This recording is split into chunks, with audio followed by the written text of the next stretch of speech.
My visit to Imo State today reminds me of enormous sufferings and difficulties that African people, particularly people in Imo State, should have overcome because of colonization and subsequent war, as the Korean people did.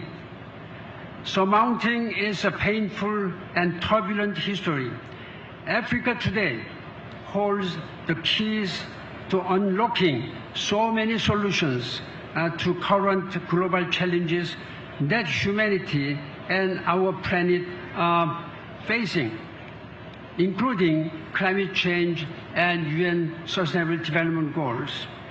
And I have also tirelessly advocated for climate adaptation and resilience in Africa, including through my active participation and strong support at important events, including Africa Climate Summit.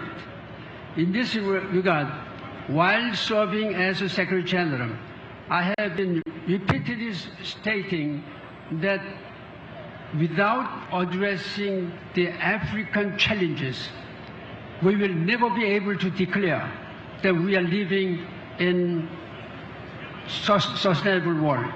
This commitment is still continuing. I'm speaking out as former Secretary General.